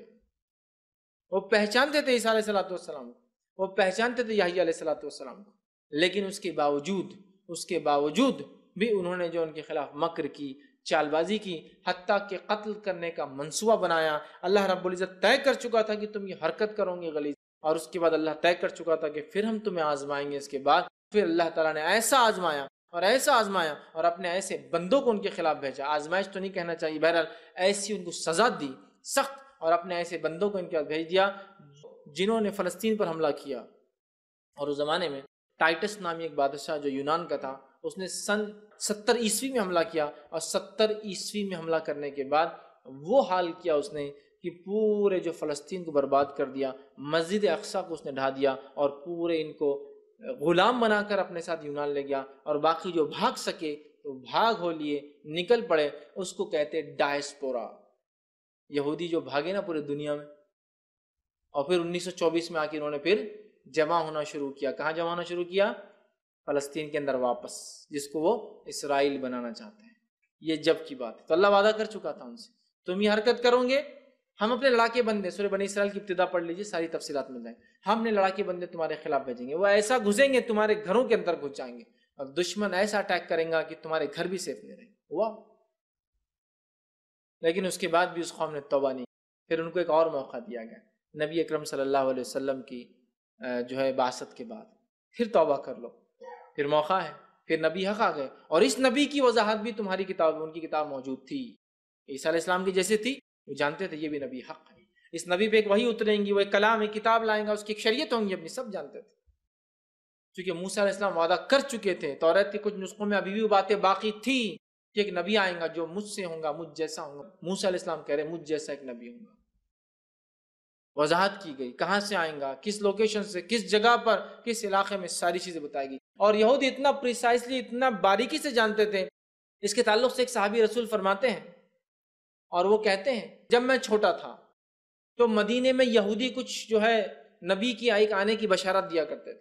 تو میں جب وہاں سے گزر رہا تھا ایک مرتبہ، تو ایک شخص نے کہا کہ اتنے دن سے آ کے تم واضح و نصیحت کا عرب تھا، وہ یہودی آ کے ان کو واز کرتے تھے، اتنے دن سے بولتے ہو، کب آئیں گا آخر؟ تو اس یہودی نے ان کی طرف اشارہ کر کے کہا اس لڑکے کے بالغ ہونے سے پہلے وہ نبی آ جائیں گا. تو وہ انتظار کر رہے تھے کہ اس یہودی نے کہا نا، اور یہودیوں کو وہ اہل کتاب مانتے تھے کہ ان کے پاس کتاب ہے، تو وہ کہتے میں انتظار کر رہا تھا. پھر جب نبی اکرم صلی اللہ علیہ وسلم آئے تو میں جھاڑ پر چڑھ کے بیٹھ گیا پہلے سے دیکھنے کے لیے کہ کون آنے والا، چونکہ اتنی پریسائسلی وہ جانتے تھے کہ اس لڑکے کے بالغ مطلب 10-11 سال کے ہونے سے پہلے وہ نبی آنے والا ہے. اتنا پن پوائنٹ بولتے نا جس کو، ایک ہوتا ہے کہ ایک سرسری وضاحت کہ ایسا ایسا ہوگا، اور ایک پن پوائنٹ ڈسکرپشن ایسا ہی ہوگا. اتنا ان کو تھا کہ ایک یہودی عالم کہہ رہا ہے کہ اس بچے کے بالغ ہونے سے پہلے آنے. کتنا پریسائز ڈسکرپشن تھا. لیکن آنے کے بعد کیا کیا؟ نہیں مانے، اور پھر سزا کے مستحق بن گئے. یاد رکھیے، ایمان لاتے تو صحابہ کے ساتھ ہوتے، آزمائشوں میں ہوتے، اللہ کے چہیتے ہوتے اور کامیاب ہو جاتے. لیکن پسند کیا؟ مخالفت کرنا. یاد رکھیے، تو صحابہ کی زندگیاں اس کے لیے ہمارے لیے نمونہ ہیں. اچھے لوگوں کی زندگیاں نمونہ ہے. تو آزمائشیں مومن کی زندگی میں آتی ہے اور یہ فتح کے، کامیابی کے اور کامرانی کے دروازے کھلتی. یاد رکھیے، اگر ہم نے اس آزمائش کے، اس بات کو، اس کی اہمیت کو نہ سمجھا. ویسے واقعات تو اتنے ہیں قرآن کے، خود قرآنی واقعات اور خود نبوی واقعات، مطلب نبی اکرم صلی اللہ علیہ وسلم کی زندگی سے، پھر صحابہ کی میں سمجھتا ہوں کچھ واقعات بھی لوں گا، کتنا بھی وقت نہیں پورے گا. اتنے واقعات، اتنے عجیب و غریب قربانی کے واقعات، اتنے عجیب و غریب. اولاد سے دوری کی قربانی کے واقعات. ام سلمہ رضی اللہ عنہ ایمان لائی اور اپنے بچے کو جب لے کر چلی تو مکہ والوں نے بچے کو رکھ لیا اور بچہ وہاں رہ گیا. ابو سلمہ مدینہ چلے گئی. اندازہ لگا، ام سلمہ اتنی تڑپتی رہی اپنے بچے کے لیے، اتنا روتی اور روز مکے کے باہر جا کر روتی، حتیٰ کہ پھر مکے والوں کو رحم آ گیا کہ چھوڑ دو، لے جا کے چھوڑ دیا. اندازہ لگائی، بچے کی جدائی برداشت کر رہی ہے. ایک صحابی نکلتے ہیں صہیب رومی رضی اللہ عنہ، تو قوم کہتی ہے، مکے والے کہتے ہیں تم تو روم سے آئے تھے، مال و دولت تو ہماری زمین پر کمایا، یہ نہیں لے جا سکتے ہو. تو صہیب رومی کیا کہتے ہیں، کیا میں اگر پوری مال و دولت یہیں چھوڑ دوں تو کیا تم مجھے ہجرت کرنے دو گے؟ تو مکی والوں کیا لگا اگر ہاں بولیں گے تو صہیب شاید نہیں بولیں گے، چونکہ مال و دولت کون چھوڑتا ہے. تو کہا ہاں، تو کہا پوری رکھ لو، میں چلا، کیونکہ وعدہ کر چکے تھے نہیں پھر سکتے، چلے گئے. تو کوئی مال چھوڑ کر جا رہا ہے، کوئی ایمان کے لیے اولاد چھوڑ کر جا رہا ہے، آزمائے جا رہے ہیں نا اسے. کوئی اپنے شوہر سے الگ کر دیا جا رہا ہے نا، شوہر قید میں ہے مکے والوں کے پاس، بیوی مدینے میں ہجرت کے بعد، یا پھر بیوی مدینے میں نہیں، ہجرت کر کے اس کو جو حبش جانا پڑ رہا ہے، یا پتہ نہیں اور کہاں کہاں لوگ نکلے تھے. کسی کا حال یہ ہے کہ یہاں سے نکلا ہے وہاں نہیں پہنچ سکتا. بہت ساری تکلیفیں تھی صحابہ کو، لیکن کبھی بھی آپ ان کے چہروں پر کوشچن مارک نہیں دیکھیں گے اس آزمائش کی وجہ سے. تو جو تھوڑی بہت تکلیفیں مجھے اور آپ کو آتی ہے نا، جسٹ بی ریلیکس، جس کو کہوں، کچھ بھی نہیں. ان کی تکلیفیں یاد کریں گے، یہ مسئلہ حل ہو جائیں گے. اب مجھ پر اور آپ پر پریشانی آ گئی، مصیبت آ گئی، تو کیا کرنا ہے؟ پہلا، آزمائش آتے ہی صبر کرنا ہے، اور آزمائش آتی تبھی صبر کرنا ہے. آپ کو اس بات کو غور سے سنیے، وقت کے ساتھ صبر سب کو آ جاتا ہے، اس وقت کرنا یہ اصل ہے. نبی اکرم صلی اللہ علیہ وسلم مدینے میں گلی سے گزر ایک جگہ سے، اور ایک عورت ایک خبر پر روتی بیٹھی ہوئی ہے. آپ آ کر کہتے ہیں، اے عورت، اللہ کر، تقوی اختیار کر، ڈر اختیار کر اور صبر کر. وہ عورت نہیں جانتی تھی، نبی اکرم صلی اللہ علیہ وسلم کو کہا، جاؤ بڑی باتیں کر رہے ہو کھڑ رہے کر، میرا کیا نقصان ہوا تمہیں کیا پتا، اور مجھے صبر کہہ رہے ہو. نبی اکرم صلی اللہ علیہ وسلم خاموشی کے ساتھ وہاں سے چلے گئے. پیچھے سے صحابہ آئے اور کہا، اے عورت، تو پاگل ہوگی، تجھے عقل ہے، تو نے کیا کیا؟ کیا کیا؟ وہ نبی اکرم صلی اللہ علیہ وسلم، تو اس نے کہا مجھے بالکل نہیں پتا تھا وہ اللہ کے رسول ہے. اٹھی فوراً بھاگی، جا کر کے اللہ کے رسول صلی اللہ علیہ وسلم، معافی چاہتی ہوں آپ سے، میں نہیں پہچانتی تھی آپ کو. آپ نے فرمایا، صبر تب ہے جب واقعہ ہوتا ہے. اس لیے کہ عمر کے ساتھ، زندگی کے ساتھ تو صبر سب کو آ جاتا ہے. میری اولاد مجھ سے آج چھن گئی تو آج صبر ہے، 10 20 50 دن بعد تو سب کو صبر آ جاتا ہے. میرے گھر کا کوئی انتقال کر گیا تو صبر آج ہے، چونکہ 10 12 15 دن بعد تو سب کو صبر ہے، سال بھر بعد تو سب کو صبر آ جاتا ہے. صبر تب ہے جب وہ واقعہ ہوتا ہے. تو جب آزمائش آئے تو کیا کرنا ہے؟ صبر. یہ سب سے اہم چیزیں یاد رکھیں.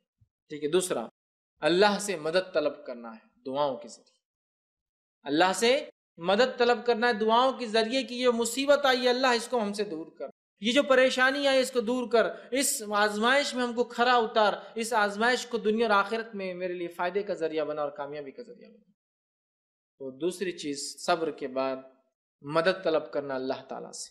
تیسری چیز جو ہے، ڈٹ کر ہمت کے ساتھ اس مصیبت کا، آزمائش کا سامنا کرنا جو اللہ تعالیٰ نے دی ہے، اور اللہ ہی اس کو ہٹا سکتا ہے. یاد رکھیے، ڈٹ کر ان مصیبتوں کا، ان پریشانیوں کا ہمت کے ساتھ، جس کو کہوں گا، سامنا کرنا. یاد رکھیے، ٹھیک ہے، چوتھی چیز جو ہے اللہ سے اجر طلب کی نیت کے ساتھ اس مصیبت کا آپ کو سامنا کرنا ہے کہ اللہ اس مصیبت کے بدلے تجھ سے میں اجر طلب کرتا ہوں.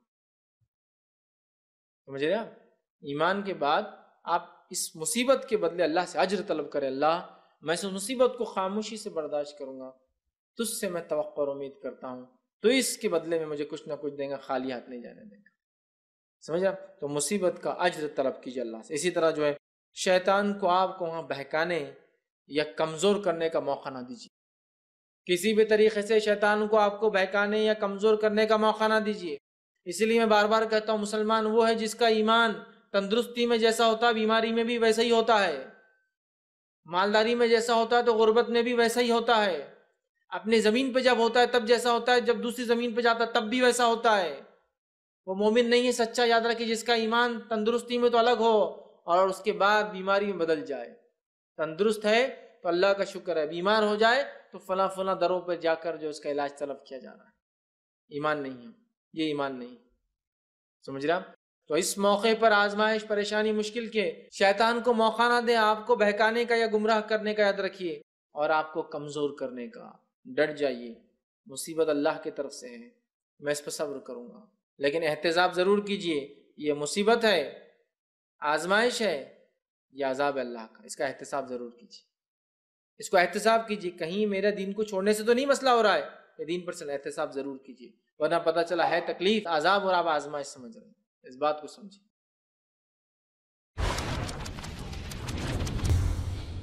آئی ہوئی آزمائش یا مصیبت کو ہٹانے کی اپنے سے کوشش کریے.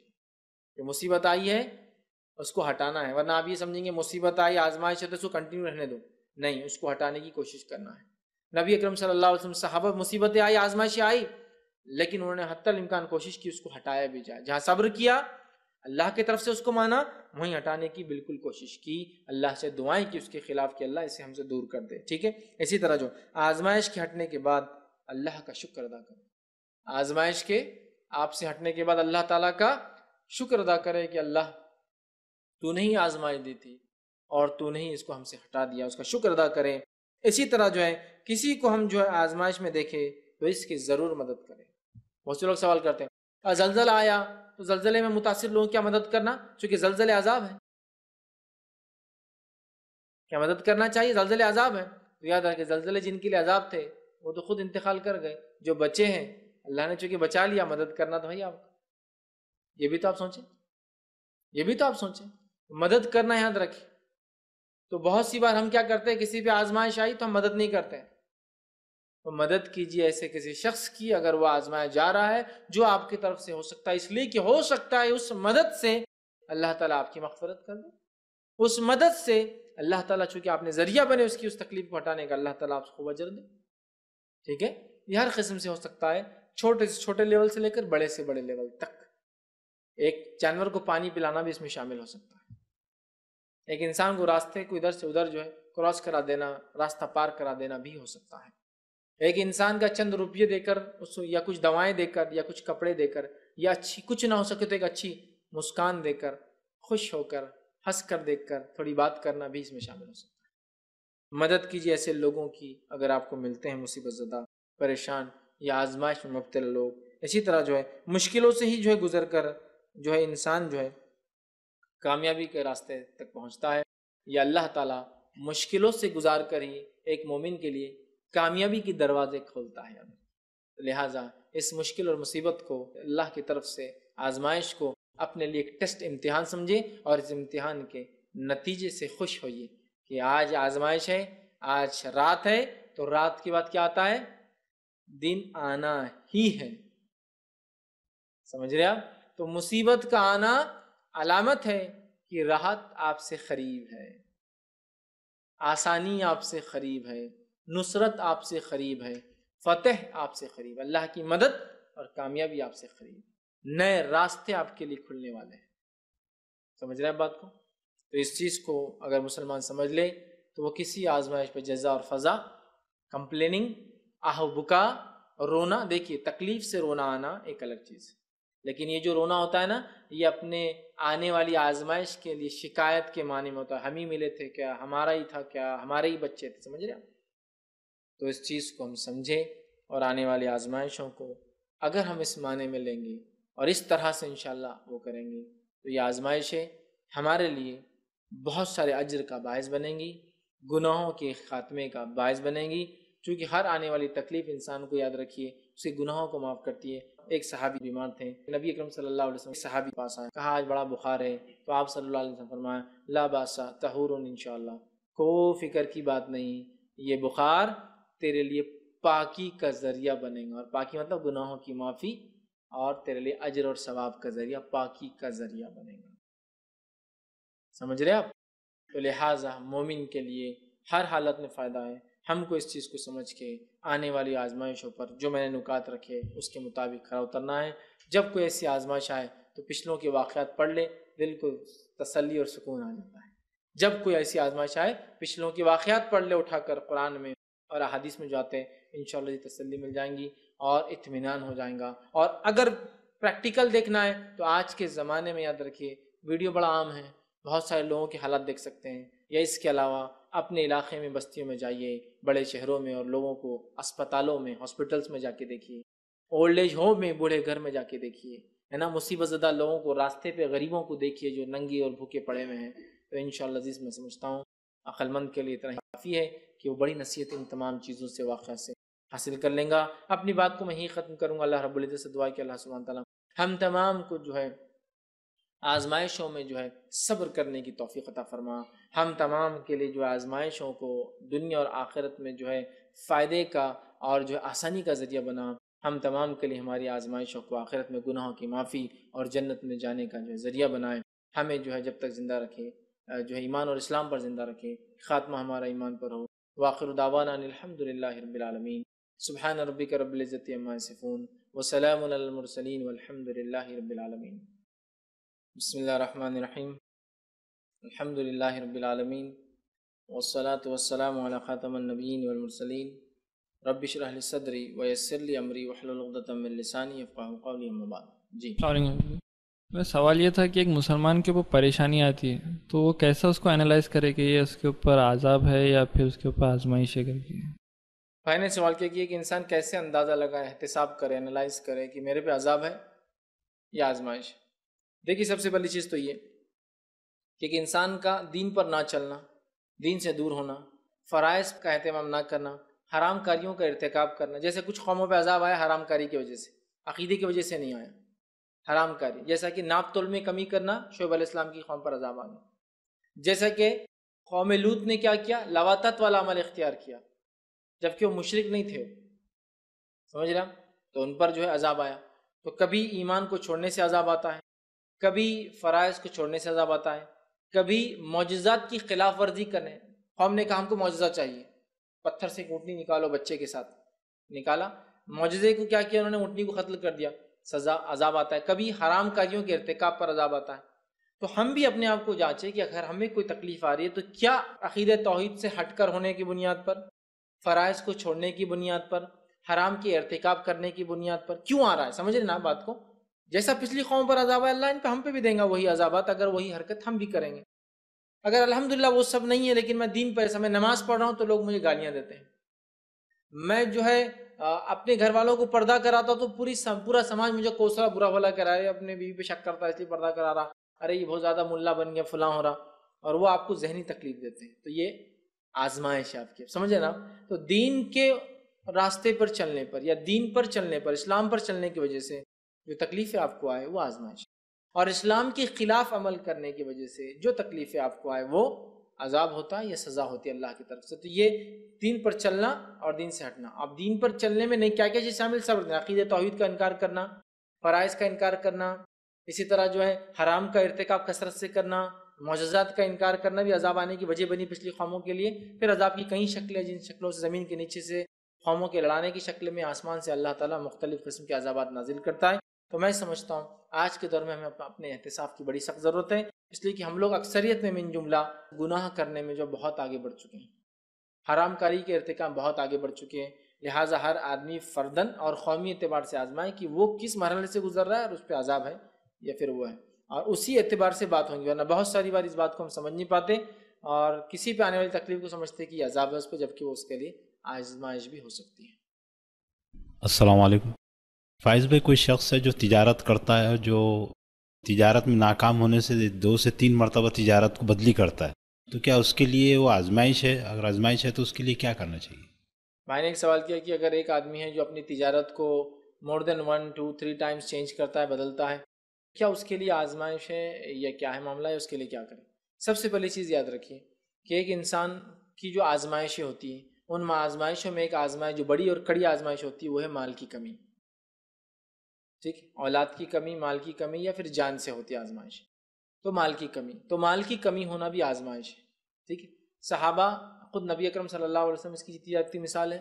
صحابہ اس کی مثال ہے کہ کس قسم سے جس کو ہم کہیں گے ایک غربت والی زندگی کی، کھانے پینے کو کئی کئی دن کچھ نہ ہونے کے بعد بھی انہوں نے زندگیاں گزاری. خاص طور سے مکے میں ابتدائی دور، اور اس کے بعد اور خاص طور سے اگر دیکھیں تو مدینے کا ابتدائی دور بہت غربت والا رہا. ایک طرف کوئی صحابی آئے کہتا ہے میں نے ایک پتھر پیٹے باندھا ہے بھوک کی وجہ سے. آپ کو بولیں گا بھوک کی وجہ سے پتھر کیوں باندھتے ہیں؟ ہم بھی چھوٹے سمجھ میں نہیں آتا تھا پتھر کا اور بھوک کا کیا تعلق. جب انسان کو بھوک لگتی ہے تو آتے اس کی جو ہے نا آوازیں کرتی ہے اور تکلیف دیتی ہے. تو جب اگر اس سے پتھر رکھ کے اس کو زور سے باندھ دیا جائے تو آتے اپنی حرکتیں بند کر دیتی ہیں، تھوڑا اچھا لگتا ہے. اب جس کی جتنی بھوک ہے کوانٹٹی آف سٹونز بڑھتے جائیں گے، ہے نا. صحابی آئے کہ اللہ کے رسول ایک ایک پتھر باندھے ہوئے ہیں، بھوک کی شدت یہ. تو نبی اکرم صلی اللہ علیہ وسلم بتا رہے ہیں میں نے 2 باندھے ہوئے ہیں، بھوک کی شدت اتنی زیادہ. سمجھ رہے ہیں بات کو؟ تو مال کی کمی یہ آزمائش ہے. تو اگر ایک مومن بندہ ایمان والا ہے اور مال کی کمی ہے، جیسا بزنس چینج کرنا، یہ تو مانا ایک بزنس نہیں چل رہا، مال کم ہوگا تو ظاہر سے تو سیکنڈ کی طرف جائیں گا، وہ بھی نہیں ہوگا، پھر تھرڈ کی طرف جائیں گا. اس آزمائش میں آپ کھڑے اتریں، استقامت کے ساتھ آپ جو کوشش انسانی اس پہ ہو سکتی ہے وہ کریں، اللہ سے دعا کریں، اور ساتھ میں ان اعمال کو زیادہ سے زیادہ کریں جو اعمال رزق میں اضافے کی وجہ بنتا ہے. ایک تو صبر، استقامت، کوشش جاری رکھیے، 1 بزنس نہیں، 2 نہیں، 3 نہیں، 4، لیکن اس کے ساتھ ساتھ وہ اعمال بھی اضافے میں لائیے، وہ دعائیں، وہ اذکار، وہ اعمال جو اعمال رزق میں اضافے کی وجہ بنتے، جو قرآن و سنت میں آتا ہے. لیکن اس کے بعد بھی پوری زندگی کوشش کرتے رہے، سارے عمل کرنے کی کوشش کی جو دین نے بتایا، پھر بھی رہے، تقدیر تھی، اللہ نے ایسے ہی آزمائش سے گزارنا تھا، گزار دیا. اب مثال کی اگر لینا ہے تو آج سے ایک 25-50 سال پہلے والا زمانہ لے لیجیے آپ، کس غربت میں لوگوں نے زندگیاں گزاری. آپ بھی گواہی دیں گے، میں بھی گواہی دے سکتا ہوں اس کی، ہے نا، کہ لوگوں کو اگر اناج بھی کھانا ہوتا تو راشن کے وہ کارڈ پہ ملتا، کون کتنا کھائیں گا بتائیں. مطلب انسان کا پیسہ بھی ہوتا تو اناج نہیں اویلیبل. ایسے بھی زمانہ گزرا. آزادی کے بعد جو بہرحال ہوا، پھر نظام اسٹیٹ جب ایبالش ہوا، ختم ہوا، اس کے بعد جو حالات گزرے مسلمانوں پہ اس علاقے میں سب جانتے ہیں. جو لوگ اس زمانے میں تھے یا جن کے والدین وغیرہ، ان سے پوچھیے آپ کی حالت ہے نا. اتنی فراوانی آسانی سے نہیں تھی، لیکن آج دیکھیے اللہ تعالیٰ نے کتنا نوازا ہے لوگوں کو. تو اگر اس نعمت کو باقی رکھنا ہے تو اس کو شکر بجا لانا ہمارے لیے ضروری ہے، کیونکہ ایک زمانے سے لوگ ایسے گزر کے آئے ہیں، لہٰذا تقدیر بھی ہوتی ہے. سمجھ رہا؟ تو لہٰذا ایک مومن ہونے کے ناطے جو میرا کام ہے کوشش کرنا آپ کرتے رہیے.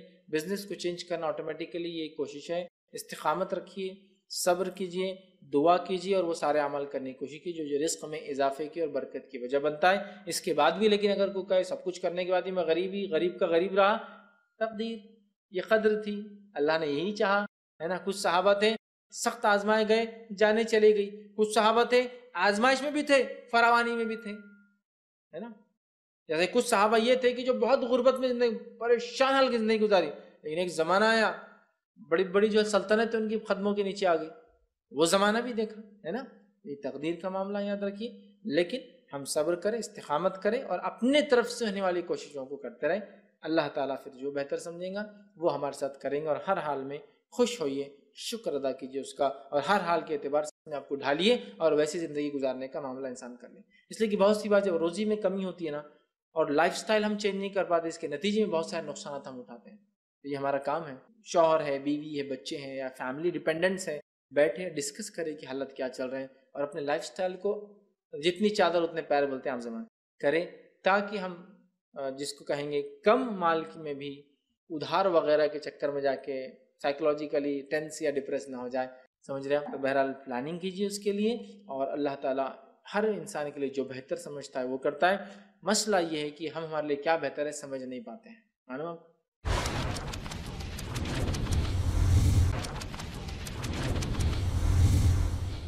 ایک شخص نے مجھ سے سوال کیا کہ زلزلے آتے ہیں، معصوم بچے مر جاتے ہیں، عورتیں مر جاتی ہیں، بوڑھے لوگ مر جاتے ہیں، ہزاروں انسان مر جاتے ہیں، یہ کیسی بات ہے؟ اس میں کیا خیر سمجھتے ہیں؟ ہر چیز خیر ہے بول رہے ہیں نا آپ، سمجھ رہے ہیں آپ؟ لیکن اللہ تعالیٰ کی حکمت یاد رکھیے، اتنی وسیع ہم نہیں اس کو وہ کر سکتے ہیں۔ میں نے ان سے کہا ٹھیک ہے، تھوڑے دن پہلے ایک وائرس آیا تھا، کیا برڈ فلو تھا، وہ مرغیوں میں جو ہو رہا تھا، پرندوں میں، تو کیا کر رہے تھے؟ مرغیوں کو کیا کر رہے تھے؟ کاٹ کاٹ کے دفنا دے رہے تھے۔ اس سے پہلے ایک میڈ کاؤ ڈیسیز آیا تھا، معلوم آپ کو؟ انگلینڈ میں ہوا تھا یہ میڈ کاؤ ڈیسیز، ہزاروں لاکھوں ملینز کی تعداد میں گایوں کو شوٹ کیا گیا اور دفنا دیا گیا۔ اب وہ گائے نے کیا بولنا اور وہ مرغی نے کیا بولنا؟ انسانوں کو کیوں مارا جا رہا ہے ہزاروں کی تعداد میں؟ لیکن انسان کو معلوم ہے ان کے مارنے کی حکمت کیا ہے، تو رحمان جو ہے نا اس سے زیادہ حکیم ہے، وہ زیادہ جانتا ہے اتنے لوگوں کو مارنا کیوں ضروری تھا۔ جیسا مرغیوں کو مارا گیا برڈ فلو میں، مرغیاں کیا سوچ رہی ہوں گی یہ انسان کیوں مار رہے ہیں ہم کو خواہ، ہے نا؟ وہ گائے کیا سوچ رہی ہوں گی جو ملین سے مارے گئے، کیوں مارا جا رہا ہے؟ لیکن انسان جانتا ہے ایک بڑی حکمت کے تحت انہیں مارا جا رہا ہے، ورنہ اس سے بہت بڑا نقصان انسانیت ہوگا۔ اللہ تعالیٰ ہی بہتر جانتا ہے کہ ان انسانوں سے کیا ہونے والا تھا یا ان کو کیا ہونے والا تھا جو اس نے اس عذاب یا تکلیف میں ان کو مار دیا۔ اس بات کو بھی ہم سمجھیں، ٹھیک ہے؟ تو لہٰذا حالات انسان پر آتے ہیں جان سے مال سے، انسان کو چاہیے صبر کرے اور صبر کے ساتھ ساتھ وہ سارے ذرائع اختیار کرے جو ان حالات کے ہٹانے کے لیے۔ میں کیوں کرا؟ بہت سارے لوگ کیا سمجھتے ہیں مصیبت آئے نا تو اس کو رہنے دینا باقی، اس لیے کہ اللہ پسند کر رہا ہے۔ نبی اکرم صلی اللہ علیہ وسلم صحابہ پر پائے آپ نے ہٹانے کی مکمل کوششیں کی، تو آپ کوشش کیجئے اور اپنے آپ کو اس ماحول کے لیے تیار بھی کریں۔ تو بہرحال یہی ایک مومن کا شیوا اور طریقہ ہے کہ وہ ہر حالت کے اعتبار سے اپنے آپ کو ڈھال لیتا ہے۔ السلام علیکم شیخ میرا سوال ہے کہ جیسے اپنے جو ابھی مسجد تعمیر ہوتی ہے، کافی زیادہ مسجدوں کی تعداد ہے ماشاءاللہ، تو مسجدوں کے لیے لوگ کنٹریبیوشن کرتے ہیں، پیسے اکٹھا کرتے ہیں، تو ایسے روزگار کے لیے جیسے انہیں کچھ آرگنائزیشن ہی بولیے یا کوئی مینوفیکچرنگ انڈسٹریز اس طرح سے نہیں کر سکتے کیا؟ جیسے اس کے لیے اسلام کا یعنی کیا نقطہ نظر آپ اس کی وضاحت کریں؟ بھائی نے بڑا اچھا سوال کیا۔ جس طرح سے مساجد کی تعمیر کے لیے پیسے جمع کرتے ہیں لوگ، اس کے لیے کافی ہیلپ کرتے ہیں اور کافی مسجدیں ہیں پھر بھی لوگ دیتے ہیں، بڑی اچھی بات ہے۔ تو کیا ایسا نوجوانوں کے روزگار کے لیے، لوگوں کے روزگار کے لیے کیا کچھ نہیں کیا جا سکتا ہے؟ دیکھیے میں آپ کو کیا بتاؤں، نبی اکرم صلی اللہ علیہ وسلم کی زندگی سے جو نمونہ میں لیتا ہوں، جو آئیڈیل میں لیتا ہوں، مطلب نبی اکرم صلی اللہ علیہ وسلم ایک ایسے آئیڈیل ہیں کہ جن کی زندگی سے ہر چیز ملتی ہے۔ جہاں مسجد کی تعمیر کے معاملے ملتے ہیں تو وہیں لوگوں کی تجارت شروعات کرنے کے طریقے بھی ملتے ہیں۔ معلوم ایک صحابی آئے کہ اللہ کے رسول صلی اللہ علیہ وسلم مجھے کچھ نواز دیجئے، کچھ عطا کر دیجئے، مطلب کچھ آپ دے دیجئے، کسی دلوا دیجئے جو کہ آپ کے وسیلے ایسا رسوخ ہے، میں بڑا غریب ہوں۔ نبی اکرم صلی اللہ علیہ وسلم فرماتے تیرے گھر میں کیا ہے؟ یہ نے کہا کہ ہاں ٹھیک ہے لے لو۔ گھر میں کیا ہے؟ صلاحیت مند انسان تھا، کچھ کر سکتا تھا۔ گھر میں کیا ہے؟ تو کہا گھر میں کچھ سامان ہے، تو کہا لے آؤ۔ ایک روایت میں آتا اس کے پاس ایک کوٹ تھا یا اس کے علاوہ کچھ گھر کا سامان تھا، لے آؤ۔ اس نے لایا۔ خود رسول اللہ صلی اللہ علیہ وسلم بازار گئے، بازار جا کر اعلان کیا کون خریدیں گا اس کو اور کتنے میں؟ لوگوں نے بولی لگائی اور ایک آدمی نے اس کو خرید لیا۔ نبی اکرم صلی اللہ علیہ وسلم نے اس کو فروخت کیا۔ اس آدمی کا ہاتھ پکڑ کے آپ لے گئے۔ ایک دکان پہ جا کر آپ نے ایک ڈنڈا خریدا اور اس کے بعد کلاہڑی کا سامنے کا حصہ خریدا، اپنے ہاتھ سے آپ نے اس کو اندر ٹھوک کر لگایا زمین پہ رکھ کر، کہا اب جا اور جنگل سے لکڑی لا کر بیچ، چونکہ لکڑیاں اس زمانے کی فیول تھی، ضرورت تھی۔ وہ صحابی لکڑیاں جاتے تھے کاٹ کر لا کر بیچتے تھے، اور نبی اکرم صلی اللہ علیہ وسلم کی وفات کے بعد مدینہ کے سب سے مالدار لوگوں میں سے ایک تھے۔ تو رسول اللہ صلی اللہ علیہ وسلم پسند نہیں کیا۔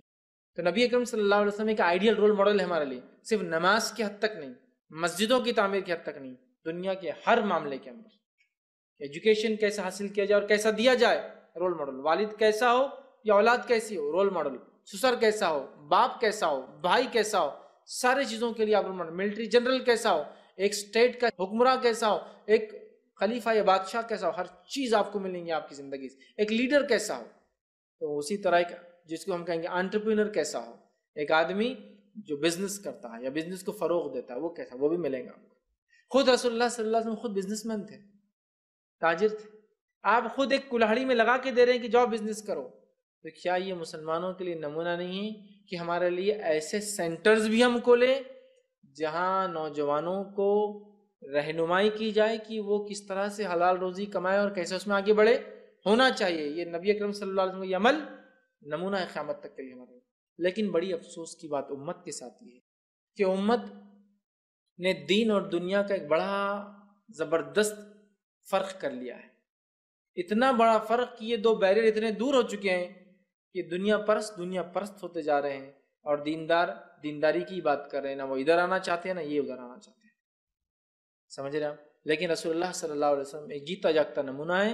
جہاں آپ نے روحانی انسان کے بڑھاوے کے لیے محنت کی، وہیں جسمانی وہ لوگ کیسے آگے بڑھے اس کے لیے مکمل کوشش کی. تو مسجد نبوی ایک طرف بنی ہے، تو مدینے کا بازار بھی ایک طرف ہے جہاں جو ہے صحابہ جا کے فروخت کر رہے ہیں، تجارتیں کر رہے ہیں.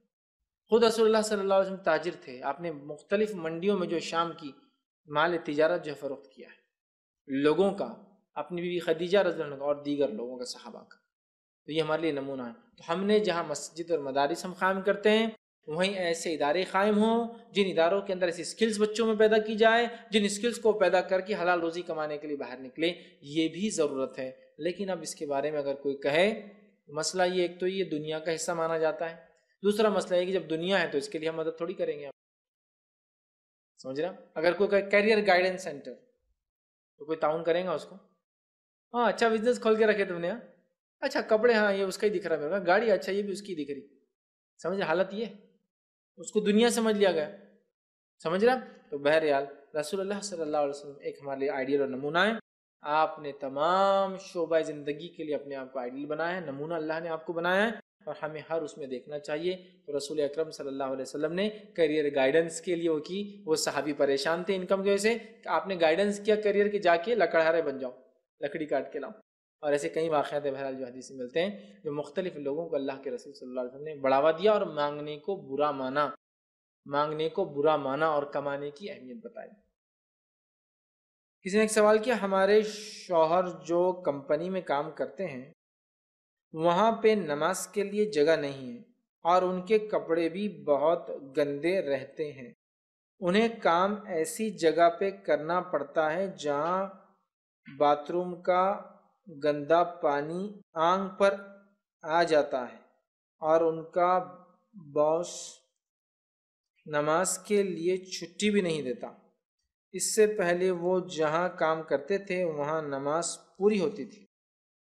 تو دیکھیے، سب سے پہلی چیز اس سوال میں ایک اور چیز میں ایڈ کر دیتا ہوں. یہاں تو کچھ باتیں ہیں، لیکن ایکچوئل ایک مسئلہ یہ ہے کہ امت مسلمہ میں خراب یا گندگی کیا ہے اس کا صحیح تصور نہیں ہے، جس کے نتیجے میں دھکے پر لوگ نماز چھوڑ دیتے ہیں. جیسا مثال کے طور پہ ایک صاحب بولنے لگے، میں ٹرین میں بیٹھنے تک نمازیں پوری پڑھ لیتا جتنی ہوتی، بولے پھر جب سفر شروع ہوتا اپنا 2-3 دن کا سفر کرنا ٹرین کا، پھر نمازیں نہیں پڑھتا، بولے اترنے تک. اب میں نے سوال کیا کیوں؟ اب بولے ٹرین کے باتھ روم میں کون کیسے آتا، کیا کیا حرکتیں کرتا. تو بولے میں وہاں طہارت ہوتی سمجھتا ہی نہیں ہوں. بولے ارے واہ، تمہارے سوچنے اور سمجھنے سے کیا ہوتا. پھر ٹرین کے سیٹس پر پتہ نہیں لوگ کیسے آتے، کس عقیدے کے آتے، کیسے گندگی سے رہتے.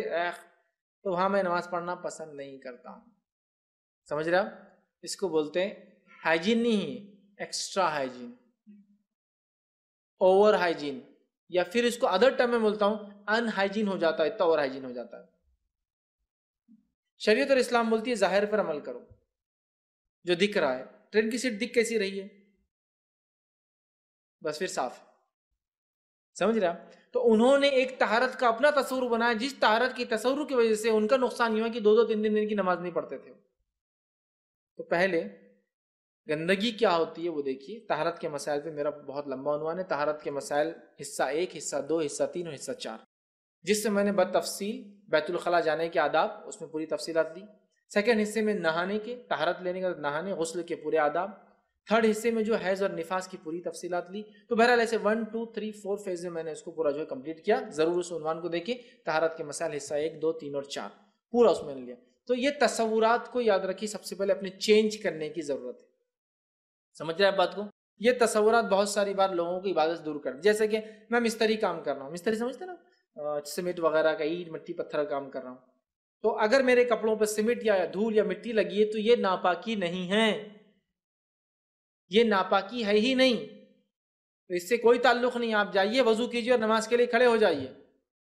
سمجھ رہے ہیں آپ؟ بہت سارے لوگ ہوتے نہیں بولے وہ گندے کیسے سیمنٹ سے کپڑے کہاں گندے ہوتے ہیں؟ سیمنٹ ناپاکی ہے کوئی؟ سیمنٹ ناپاکی ہے؟ اب ایک عجیب مسئلہ, جس چیز کو بھی آپ بولو ناپاک نہیں ہے مطلب پاک ہے, پاک ہے مطلب کھانے کی ہے, لوگ پوچھتے ہیں کھا سکتے کیا؟ ارے بیوقوف آدمی, ہر پاک چیز کو کھانا ضروری نہیں ہے. جب بولے پیٹرول اگر آنکھ پہ گر جائے تو کیا کپڑا ناپاک ہو جاتا ہے؟ کیا بولیں گے آپ؟ نہیں, ناپاک نہیں ہوتا, اس لیے کہ پیٹرول کی ناپاک ہونے کی کوئی دلیل نہیں ہے. ہاں پھر پاک ہے نا, تو پھر پیٹرول کی کلفیاں کھاؤ, پیٹرول کا یہ بناؤ, پیٹرول کا آئس کریم کھاؤ, پیٹرول کا وہ کرو, کہ تو پاک ہے تو کھاتے کیوں نہیں؟ بہت عجیب ہے, عجیب و غریب سوچ ہے لوگوں کی. سیمنٹ سے ناپاک نہیں ہوتا کپڑا, لہٰذا آپ کی نماز بالکل درست ہے. سیمنٹ لگا ہوا ہے, سیمنٹ گرا ہوا ہے بالوں میں, کوئی مسئلہ نہیں, آپ وضو کریں وہ کریں. اسی طرح کمپنی میں کام کرے, دھول اڑتی ہے, کپڑوں کی مل ہے تو وہ ریشے اڑتے ہیں کپڑوں کے, یا پھر کوئی اور کھانے پینے کی چیز ہے تو کپڑا گر جاتا ہے. جیسا کہ میں سمجھ لیجئے میں گوشت کاٹنے والا آدمی, قصاب ہے, تو لگا ہوا ہے, کوئی مسئلہ نہیں. سب سے پہلے جب کوئی آدمی ایسا کام کرے جس میں کوئی چیز لگتی ہے, چھینٹے اڑتے ہیں, تو کپڑا ڈال لے. قصاب ہے, آپ ایک کپڑا رکھے اپنے سامنے, آپ نے اپنا کام کیا, اذان ہوئی, کپڑا نکال کے رکھا, نماز کو چلے, یا شرٹ الگ رکھ لیجیے. سمجھ رہے؟ تو بہت سارے لوگوں نے عجیب و غریب تصورات بنا, جن تصورات کی بنیاد پہ عبادتوں سے وہ دور ہو جا رہے ہیں. تو لہٰذا اگر آپ کے شوہر جو کام کر رہے ہیں کپڑے گندے ہوتے تو گندگی کیا شرعی گندگی ہے وہ دیکھا جائے, اگر نہیں ہے تو پھر نماز بالکل درست ہے, وہ چلے جائے یا کپڑے رکھے. اب رہا مسئلہ یہ کہ وہ بول رہے کہ باتھ روم کا گندا پانی آ جاتا ہے, آنکھ پر آ جاتا ہے. تو سوال یہ ہے کہ جہاں کام کرتے باتھ روم کا گندا پانی آنکھ پر کیسے آتا ہے؟ ہاؤ, مطلب گندے پانی میں ہی کام چل رہا ہے پورا. یہ بھی ایک کام ہو سکتا ہے کہ کوئی آدمی ڈرینیج کا کام کر رہا ہو, پورا گندا پانی میں اترا ہو, پاسبلٹی ہے, لیکن ڈیلی تو نہیں ہوں گے. کمپنی میں تو کوئی دن رات گندے پانی میں رہ کے کام تو ہوتا نہیں ہوگا, یہ امپاسبل ہے. ٹھیک رہا کبھی کبھار اڑ جاتے ہیں, کبھی کبھار اڑ جاتے ہیں, تو جہاں اڑے وہاں پانی ڈالے, آپ دھولے کافی. تو مکمل نمازیں چھوٹ رہی ہے اس کی وجہ سے اجازت نہیں دے سکتے. تیسرا, باس بھی اجازت نہیں دیتا ہے, تو اب میں کہوں گا وہ جاب چھوڑ دے, کہیں اور چلے جائے. اب مسئلہ ہے, یہ تو باقی سارے چیز حل ہونے والی ہے کہ آپ کا تصور تھا, میں نے بتا دیا گندا پانی اڑ رہا, اس کا حل مل گیا. مسئلہ یہ باس اجازت نہیں دے رہا, آپ پڑھنا نہیں چاہ رہے, چھوڑ دے, پرانی جاب کر لے, یا پھر اللہ پہ بھروسہ کر کے نکل جائے, اللہ انشاءاللہ اس سے اچھی جاب دیں گا. اور اگر جاب انکم کے اعتبار سے اچھی نہیں ہوگی انشاءاللہ, تو برکت کے اعتبار سے ضرور اس سے اچھی ہوگی انشاءاللہ. جاب چھوڑ دے, چینج کرے, دوسری جگہ چل جائے, اللہ تعالیٰ انشاءاللہ اس سے زیادہ خیر کا معاملہ کریں گے. ٹھیک, تو لہٰذا پہلی چیز وہ تصور کو آپ چینج کیجئے, صفائی کی یاد رکھیے.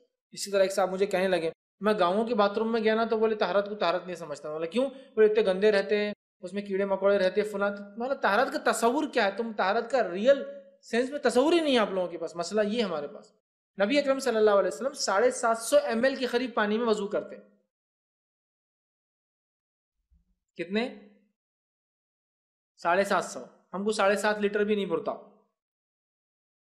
7.5 لیٹر بھی نہیں پڑتا, 75 لیٹر بھی کچھ لوگوں کو نہیں پڑتا شاید وضو کے لیے. حالت یہ 750 ml, اور آپ غسل لیتے 2.5 لیٹر پانی میں.